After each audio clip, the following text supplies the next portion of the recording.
फिर ये जो दौर आया है जिसे लोग तरक्की का दौर कहते हैं, जिसमें लोग आज गधे बन के खाने खा रहे हैं। हाँ, टहल टहल के खा रहे हैं हजरत। पहले मेहमान नवाजी के उसूल ये थे, मेहमान बैठता था, मेजबान चल चल के खिलाते थे। आज मेजबान यूं खड़ा है और मेहमान चल चल के खा रहा है। कोरमा यहाँ से लिया, दाल वहां से ली, सब्जी वहां से ली, कभी कभी प्लेट इतनी भर ली कि उसे संभाले के खावे। सबर नाम की चीज ही नहीं है। और फिर खाना पड़ गया कम तो कह रहे हैं बता मैं मौलाना ने फातिया कच्ची पड़ी थी या दिल से ना पड़ी। 12 क्विंटल कोरमा था, अगर फातिया सही पढ़ देते तो बच जाता आधा। एक तो तूने खाली चखाया, ऊपर से मुजरिम मौलाना मैयत की रोटी में भर भर के देते हुए इन्हें 40वें की रोटी खाएंगे, अम्मा के इसाले सवाब के कपड़े पहनेंगे और बारात के खाने खाए खलुए। पहली बात तो मदरसे की दावत नहीं होती। हम कुरान की इज्जत करते हैं, इसे इज्जत कहते हो कुरान की।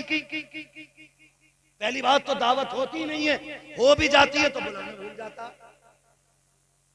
सब खा जाते हैं, इमाम साहब की फिर खबर आती मौलाना की कि भाई ऐसा है कि बताओ बच्चों की दावत हुई थी, कह रहा अरे भूल गया मौलाना।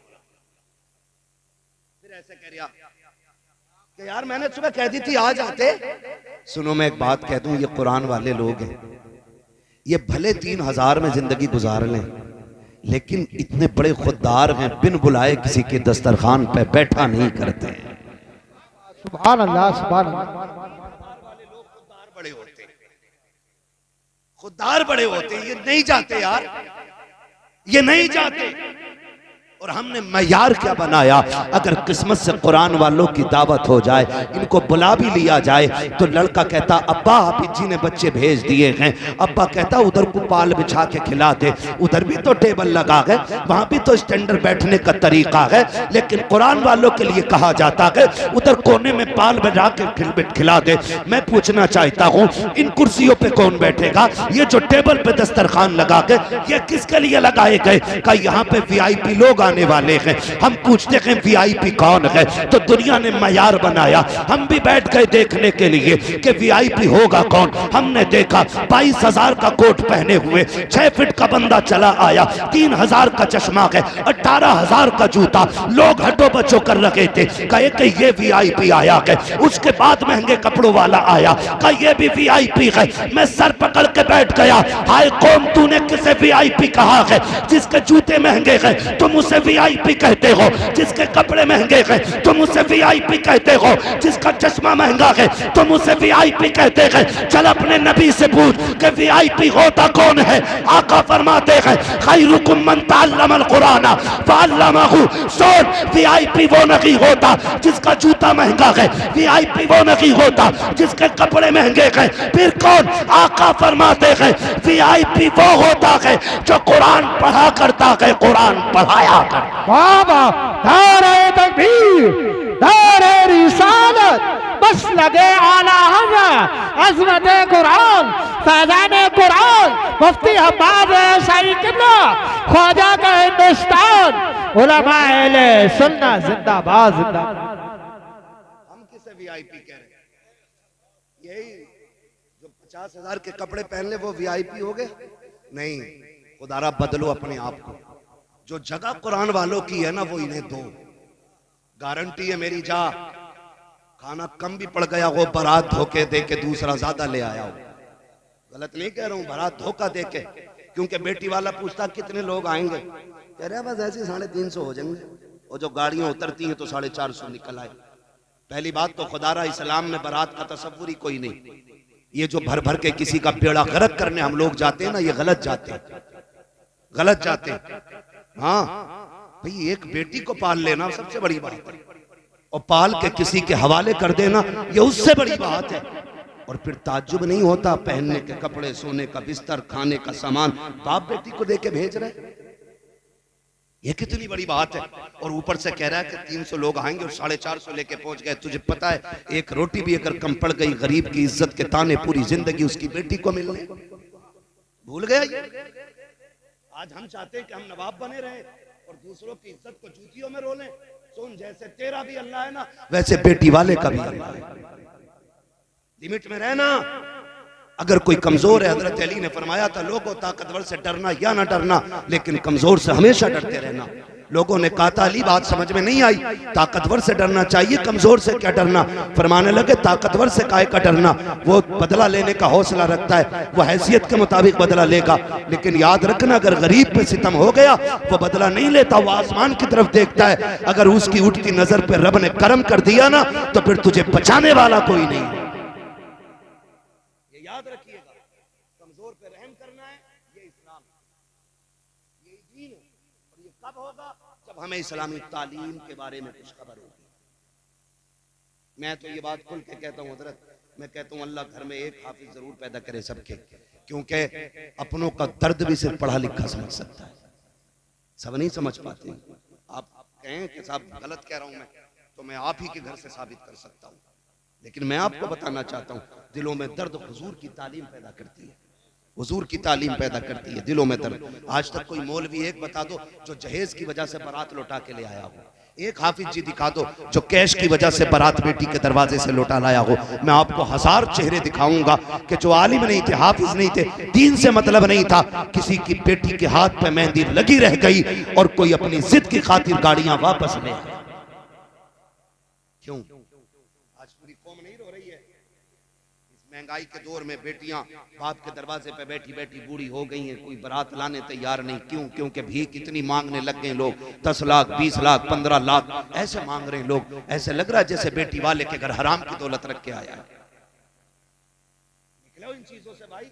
अब निकाह इतने आसान कर दो कि बेटियां फख्र से कहें शुक्र मालिक तूने हुजूर की उम्मत में पैदा किया। 15 लाख 20 लाख लेके भी मुंह सीधे ना, फिर भी बैठ के कह रहा अरे पिलाई बहुत पतली डाल दी इसने। 20 लाख के तेरे ऑपरेशन में काम आएंगे, उसके गल वाले पिलाई मोटी हराम के मिल गए। मैं कसम खा के कहता हूं जो जहेज मांग के लिया जाएगा ना वो जहेज नहीं है, वो जहन्नम का ईंधन है। निकलो इन चीजों से भाई, निकलो। निकाह इतनी आसान कर दो कि लोग उम्मती होने पे फख्र करें। तो हुजूर ने उन लोगों में पैदा किया है, हुजूर ने उन लोगों में हमें लिया है कि जो एक दूसरे का दर्द रखते हैं। तो मैं अर्ज कर रहा था बरातें 400 उतर जाती कभी कभी, होता ना ये। और कह रहा कि साहब इनकी वजह से फातिहा हल्की पड़ गई थी, 2 सूरतें और मिला दे तो मौलाना का क्या चला जाता है। मौलाना पूरा कुरान पढ़ देगा, मर के तो देख। पढ़ता ना पूरा ही पढ़े। हाँ भाई मैं आपसे कुछ कहना चाह रहा हूँ, मैं कुछ कल भी बात कर रहा हूँ, बर्दाश्त कर लीजिए, अल्लाह करे ये बातें जहन में उतर जाएं। मैं गारंटी के साथ कहता हूँ खाना 150 का बनाए, लोग 200 आ गए तो सुन फिर ये अमल कर, कुरान वालों को लेके जा, पढ़ने वालों को लेके जा, सबको रोक दे, बोले भाई सारे बाद में खाएंगे, पहले हुजूर के मेहमान खाएंगे। और इनके आगे डिस्पोजल प्लेटें न रखना, यूज एंड थ्रो, वो नहीं, तीन की ओरिजिनल वाली घर वाली ला के रखना। और इनसे कह चम्मच से ना खाओ, आज उंगलियां डाल डाल के खाओ। जो इनके आगे का खाना बच जाए उसे देग में जाके डाल दे। अल्लाह की इज्जत की कसम खा के कहता हूँ उसकी रहमत पे इतना भरोसा है, जिस खाने में कुरान वाले उंगलियां डाल देते हैं अल्लाह उंगली के सहारे अपनी रहमतें उड़ेल देता है। करके तो देखो, करके तो देखो। लेकिन हमने वजीफे ही छोड़ दिए। कह रहे इमाम साहब दाल पढ़ दो मुट्ठी भर, क्या करेगा बरकत है। फसल मारी गई है ज़कात न देने की, उश्र न देने की वजह से, और पीर साहब से पानी पड़वा के लाके खेत में उलझ रहा। अबे पीर साहब को अल्लाह से लड़ागा, उसने तो पक्ष इसलिए किया कि तूने उश्र नहीं दिया। कह रहे बिन मौसम बारिश हो रही है, तापमान अच्छा ना, तापमान भी तो अल्लाह ही बनाता है, ये क्यों भूल गए? वो पत्थर में जान डाल दे, वो ऐसा राज़िक़ है कि कीड़े के अंदर, कीड़े वो पत्थर के अंदर कीड़े को हरी पत्तियां दे देता है, तो वो अशरफुल मखलूकात को बिस्तर पर बैठे हुए हलाल रोजी नहीं दे सकता है। लेकिन मांगा ही नहीं, फसल अच्छी हो गई तो कह रहा बीज का कमाल है, और मारी गई तो कह रहा मौसम का बवाल है। ये अकीदे हमारे, ये अकीदे हमारे। आला हज़रत को पढ़िए, मैं आला हजरत को पढ़ के सोचता हूं कि अपने दौर के सबसे बड़े सूफी को आला हजरत कहा जाता है। अजी मसलक ले लिया, मसलक कर दिया, अबे तू यहीं अटका पड़ा है। जिसने हजारों से ज्यादा किताबें लिखी, जिसकी पूरी जिंदगी एक सुन्नत कज़ा नहीं हुई, जो सोता था तो मोहम्मद बन के सोता था, जो चलता था तो अताए मुस्तफा बन के चलता था। लेकिन जानते हो खुदा तरसी, वो जब मौत को तसव्वुर करता है तो कहता मुजरिम को न शर्माओ, अहबाब कफन ढक दो, मुंह देख के क्या होगा पर्दे में भला। पूरी दुनिया की ज़कातें खा गया और कह रहा मेरे हो गए, ना मस्जिद जा ना अल्लाह से मांग, किधर चल दिए, फसल मारी गई, कह रहा मौसम ने मार दी, अच्छी हो गई तो कह रहा बीज कमाल का था। अल्लाह कहता भूल गया तू, सुन तू तो एक दाना डाल के आया था, उस पे तूने पटेला दे के मिट्टी चढ़ाई, बता मिट्टी का सीना चीर के इतने कोपल सी नाजुक सी एक पत्ती को किसने बाहर निकाला? वो मैं ही तो था जिसने एक दाने से कोपल पत्ती निकाल के मैंने उसको उरूज दिया। सुन तू तो दाना डाल के आ गया था, तुझे क्या पता रात को शबनम से मैंने नहलाया, हबाते सबा के झोंके मैंने दिलाए थे, तुझे क्या पता चांदनी से दिल तो मैंने लगाया था, सूरज से मैंने उसको ताकत बख्शी थी, तू तो दाना डाल के आ गया था। पता कभी मौसम को बदल के मैंने उसका मिजाज बदला, कभी हवाएं चला के मैंने उसको उरूज बख्शा, कभी मैंने पानी गिरा करके उसको तवानाई बख्शी। तू कहता कि बीज का कमाल है, वो ये कहता सुन तू तो एक डाल के आया था, मैंने 1 से 7 पौधे उगाए, एक पौधे में एक बाल लगाई, एक बाल में 70 दाने रख के, बता ये तेरे बीज का कमाल था कि हमारे कर्म का कमाल था? तुझे क्या लगता है कि ये तेरे बीज का कमाल है? तू तो भूल गया है, तू तो लेटता है तेरा हाथ बाहर होता है, कितनी भी सर्दी आ जाए कंबल में सर बाहर होता है। ये तेरी पैकिंग है, अब हमारी पैकिंग देख। धान को जब चावल को हमने पैक किया है, कितनी बारिशें गिरा दे, कितना पानी बहा दे, एक बूंद चावल तक नहीं पहुंचता है। हमारे गेहूं की पैकिंग देख ले, कितनी बारिशें आई है, दाने तक पानी नहीं पहुंचा है। ये हमारा कमाल था। वो कहता सुन हमने तुझे दे दिया है, हम तुझसे सारा नहीं मांगते, वो दे दे जो हमारा है, बाकी तू रख ले। तू 1 देता रहे, 7 खाता रहे, 1 देता रहे, 19 खाता रहे, 1 देता रहे, 9 खाता रहे। वो कहता कोई फर्क नहीं पड़ता, तू हमें देता रहे, हम तुझे देते रहे। नारे तकबीर, नारे रिसालत, बस लगे आला हज़रत, जश्न दस्तार बंदी हजरत अल्लामा मुफ्ती अहमद साहब मुरादाबादी। नारे तकबीर, नारे रिसालत, जिंदाबाद जिंदाबाद। इंशाअल्लाह खेती आएगी तो 10वां 20वां हिस्सा देंगे। कौन सा वाजिब हुआ ये उस वक्त उलमा फैसला करेंगे। खेत इंजन का पानी ज्यादा लगा है कि बारिश का ज्यादा लगा, ये फैसला मौजूदा वक्त के आपके उलमा करेंगे, आपको कौन सा हिस्सा देना। ठीक है जी, हाँ जी, ये इनसे आप पूछिएगा कि कौन सा देना है इनको, समझ रहे हैं ना, 10वां देना है कि 20वां देना है, ये बताएंगे उस वक्त का माहौल और मौसम देख करके। मगर दीजिएगा अपने बच्चों को हराम के लुक्मों से बचाइए, इसलिए कि अगर एक दाना भी हराम का हलक में गया तो बेटा तेरा होगा लेकिन फर्मा बरदार नहीं होगा। नस्ल अच्छी करने के लिए ना रिज़्क़ हलाल जरूरी है।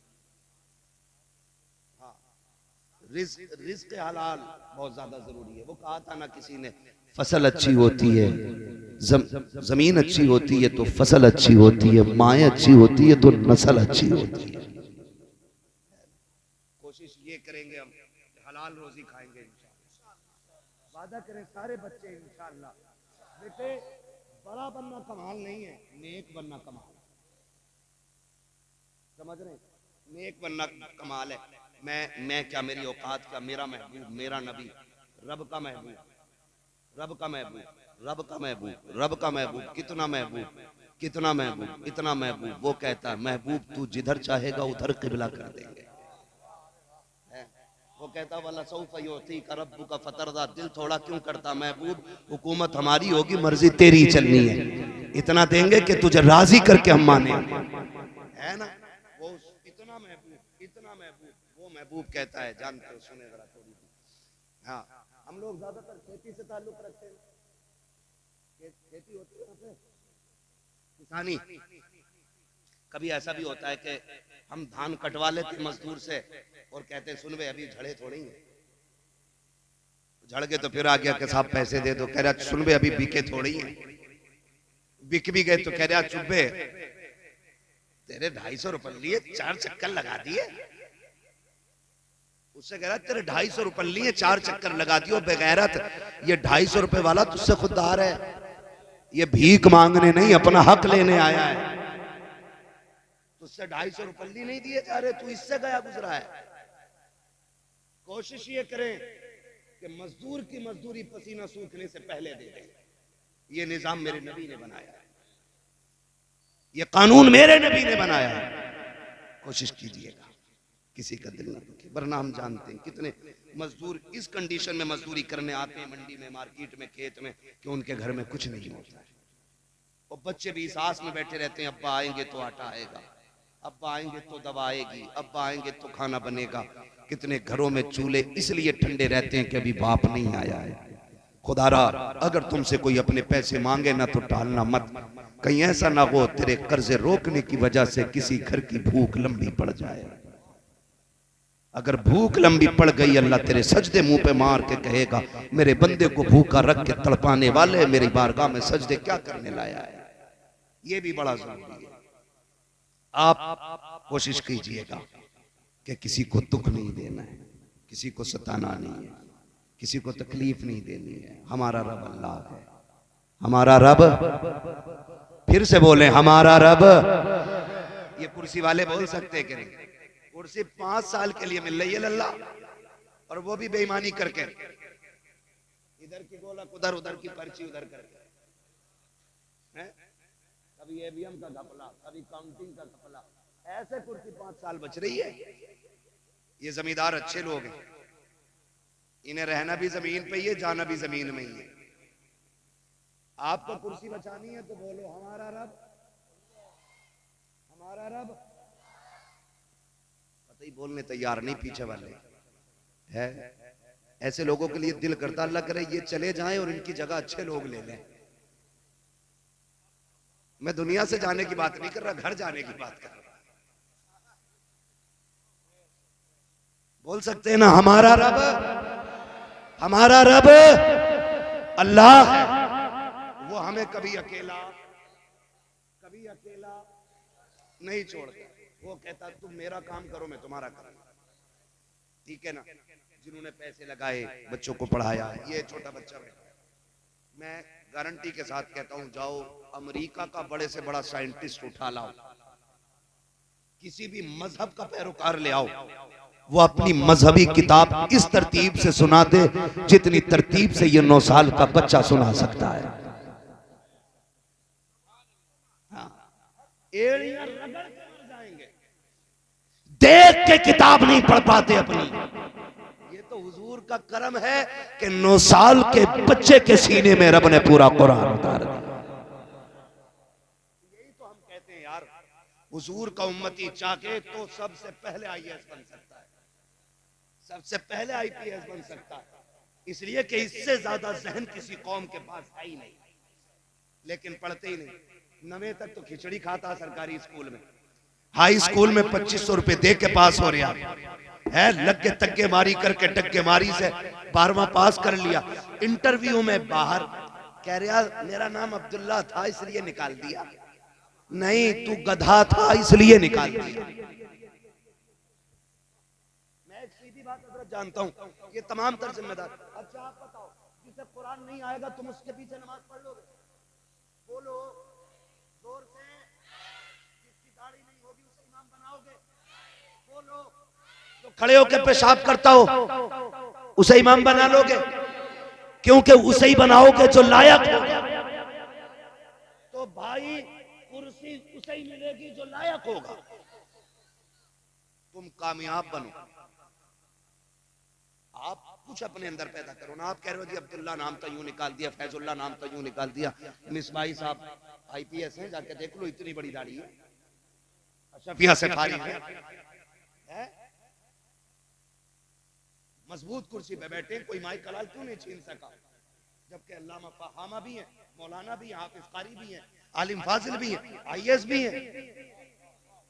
मैं कहता हूं किसी मर्ज की दवा बन जाओ, मरीज खुद तुम्हारे घर तक आएगा। लेकिन हम तो रिश्वतें दे दे के पास हो रहे हैं, फिर कह रहे हैं नौकरी नहीं मिल रही। अब्दुल्ला नाम था इसलिए निकाल दिया। तुम एक बात बताओ, कोरोना आया था, भूल गए क्या? ये फिर से लॉकडाउन लाने के चक्कर में इलेक्शन आ रहा, संक्रमण बता लगे भी सही। अरे इलेक्शन तो ला रहे, कोरोना फिर से कह रहे अब क्या बहुत हाई हो क्या रहा। ये कंडीशन देखा तो तुमने, लॉकडाउन लगा था, दुकानें, बोलो बोलो यार बोलो, टाइम हो गया। दुकानें, मार्केट, बाजार, चक्की, राशन सारा ही बंद था कि नहीं? लेकिन बताओ, बीड़ी पीने वालों की बीड़ी छुट्टी, मसाला खाने वालों का मसाला, तंबाकू खाने वालों कहां से मिल गया था? अगर पता चल गया ख्याली राम शास्त्री की दुकान खुली है तो ये न देखा कि है किसकी हाथ बांध दिया। 15 रुपए का मंडल 50 में मिला, फिर भी लेके आए कि नहीं? बोलो, अरे बोलो। अगर किसी मुसलमान ने दुकान खोली तो ख्याली राम शास्त्री ने नहीं पूछा कि भाई की दुकान किसकी खुली है, उसने जात नहीं देखी, बिरादरी नहीं देखी, उसका काम जहां से चल रहा था उसकी दुकान पे जाकर के काम चलाया। मैं कहता हूं किसी मर्ज का इलाज बन जाओ, तुम दिल के स्पेशल डॉक्टर बन जाओ, फिर बिरादरी बन के तुम्हें आईपीएस की डिग्री नहीं दी जाएगी, एमबीबीएस का कलम तुम्हारे हाथ में जात देख के नहीं दिया जाएगा, काबिलियत देखी जाएगी और यह ऐलान किया जाएगा जात कोई भी हो लेकिन मुल्क की जरूरत इसी से पूरी हो रही। पढ़ेंगे इंशाअल्लाह, इसलिए तुम्हारे एरा वाले कहते हैं आधी रोटी खाएंगे। जो बाप बालकों की कमाई खा रहे हैं वो कतई बोलने तैयार नहीं, जो बच्चे माँ बाप से तंग आ गए वो कह रहे हैं आधी रोटी खाएंगे।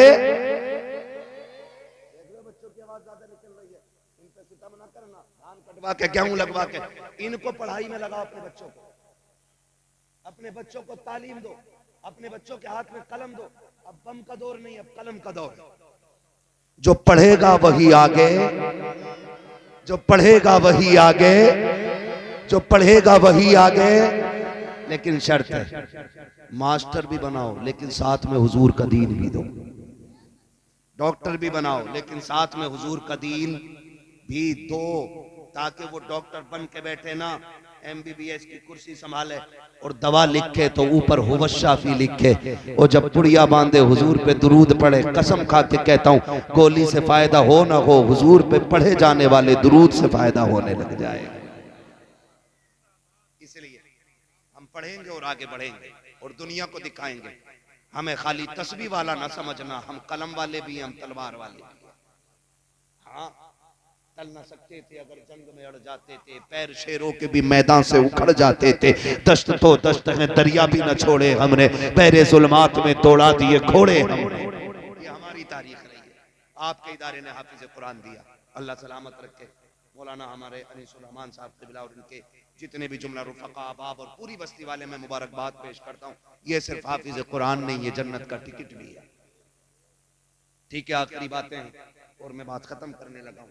ये मदरसे, ये हुजूर के करम की आमाजगाह है, ये यहाँ से हुजूर के करम के चश्मे फूटा करते हैं। लो, तुमने तावीज़ बहुत लोगों से लिए होंगे फसल मारे जाने के, बरकत ना होने के। एक तावीज़ मैं दे जा रहा हूँ, वो तावीज़ ये है कि अगर कोई चाहता मेरे घर में बरकत हो, एक कुरान वाले की ड्यूटी खुद लगा ले कि इसे मैं खाना खिलाऊंगा। कसम खा के कहता हूँ उसके कदमों की बरकत से अल्लाह तुम्हारा खानदान पाल डालेगा।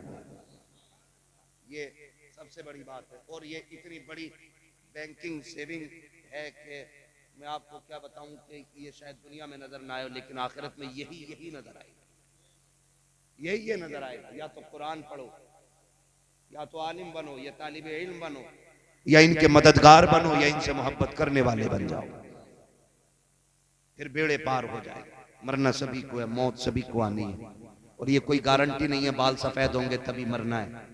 हमने तो 8 साल के भी जनाजे देखे, 6 माह के बच्चों के भी जनाजे देखे, 12 साल के लोगों के जनाजे देखे। हमने दूल्हा बन के गया लेकिन दूल्हा बन के नहीं लौटा, कफन में लिपट के आया।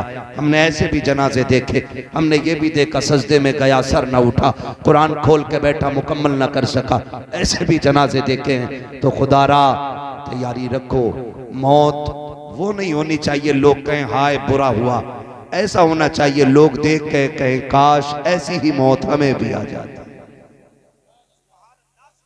लेकिन हम ना एक बहुत बड़ा वो पाले बैठे, हम कह रहे यार मौलाना तुम अपने रखो अपने पास, पीर साहब से पढ़वा लूंगा नमाज जनाजा, जन्नत पक्की है। पीर साहब की खुद का करें। हुकूकुल इबाद का मसला इतना सख्त है हजरत, कोई नहीं बचाएगा। अल्लाह का खुद का फैसला ये है कि हुकूकुल इबाद सारे बराबर करके आना, वरना यहां उस वक्त तक नहीं छूटोगे जब तक हिसाब पक्का ना कर लिया जाएगा। अल्लाह करीम है, वो जिसे चाहे बख्श दे, उसके करम पे कोई एतराज नहीं, लेकिन कानून उसी का है, मेरा नहीं है, मेरा नहीं है, उसी का कानून है। 1 रुपया मार के आओगे ना, 1 पैसा, वो कह रहा 500 नमाजें लूंगा मैं और उसे दिलवाऊंगा जिसका रुपया 1 पैसा जिसका खा के बैठे हो। 500 है सारी पड़ी नहीं है, वो तो मकबूल लेने की बात कर रहा है। कई तो कहते हैं हम पे है ही ना, लेगा क्या। तो सुनो, जिस पे नहीं होंगी उसके कंधे पे उसके गुनाह डाले जाएंगे। इसलिए निकल आओ, निकल आओ, हलाल खाओ, अल्लाह को मनाओ। जब हलाल खाती हैं नस्लें तो फिर कुरान के कारी पैदा होते, दीन के रहबर पैदा होते। इसलिए रिस्क हलाल रखें। ये मदरसे, ये बच्चा अल्लाह इसे सलामत रखे। हमारे तुम्हारे बच्चे दुबई कोया विदेश से आते हैं तो कोई गिफ्ट में कंबल ला रहा है, कोई कपड़े ला रहा है, कोई जूते ला रहा है, लेकिन ये जो बच्चा घर जाएगा ना तो अपने बाप को गिफ्ट में जाके जन्नत का टिकट पेश करेगा, कहेगा अब्बा मैं तेरे लिए ले जन्नत का परवाना लेके आया हूँ। है मैं उस माँ को मुबारकबाद करता हूँ जिसने उस लाल को दूध पिलाया है जो बदले में जन्नत का टिकट लेके जाएगा। वो बहनें मुबारकबाद के लायक हैं जिन्होंने ऐसे भाई की परवरिश की और संभाला कि जो बदले में बहनों को कुरान का तोहफा देगा। इससे बड़ी कोई दौलत नहीं है, इससे बड़ी कोई दौलत नहीं है। जब सांसें बंद होने लगती है ना तो 3 चीजों का ख्याल आता है। कितनी चीजों का? अच्छा आगे आ रहे हैं, ठीक है ना, मैं भी समझ सकता हूँ, 1 घंटा हो गया है। नहीं, 3 चीजों की फिक्र होती है बंदे को मरते टाइम। 3 चीजें। नंबर एक एक ख्याल आता है, एक ख्याल आता है कि जो दौलत कमाई है इसका क्या होगा। ये पहला ख्याल मरने वाले को आता, हाय बड़ी मेहनत से कमाई थी, अरे कलुआ मौज करेगा इस पे, गुड्डू मौज करेगा, पप्पू मौज करेगा, मैं तो कुछ ना कर पाया। एक। नंबर 2, मेरे भूरा का क्या होगा, मेरे बीच वाले का क्या होगा, एक तो छोटा ही है उसका क्या होगा। 2, औलाद का ख्याल। नंबर 3, हाय अफसोस कोई नेकी ना कर सका। ये लास्ट ख्याल। कब्र में क्या बनेगा, कभी मुंह दिखाने का लायक नहीं बना, कभी रोया नहीं रात को।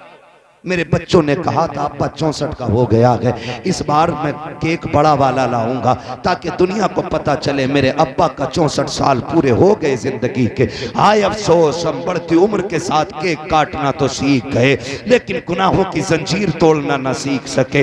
अफसोस के साथ हमने बढ़ती उम्र को लंबाई तो कह दिया लेकिन घटती सांसों की कदो कामत न साध सके। अफसोस के साथ कहना पड़ता है कभी बर्थडे पे गुलाब पेश किए गए, कभी बर्थडे पे गुब्बारे फोड़े गए, कभी बैलून उड़ा करके मजे लिए गए, कभी केक काट के खुशियां मनाई गई। तुम्हें खुदा का वास्ता हाथ जोड़ के कहता हूं, कोई 40 का हो गया है कोई 50 का, अपने बर्थडे याद ना रखना, जन्मदिन की खुशियां ना मनाना। अगर कभी बढ़ती उम्र का ख्याल आ जाए रात को मस्जिद में आ जाना, जब दुनिया सो रही हो आके तर कर लो और रब से कहो मालिक अब पैर कांपने लग गए हैं, अब होठ भी साथ नहीं देते हैं, अब तो सजदों में भी मजा नहीं आता है। मालिक जब जवानी थी तुझे राजी न कर सका, जब ताकत थी कयाम न किए, अब खड़ा नहीं हुआ जाता, कमर झुकने नहीं देती है। सुना है तू बड़ा करीम है, आ गया हूं बता क्या करना है, तो सुन वो इतना करीम है, वो ये कहता है तू 60 साल के गुनाह लेके आ, मैं रहमत लेके आता हूं, मैं एक कतरा अता करूंगा, तेरे 60 सालों के गुनाहों को नेकियों में तब्दील कर।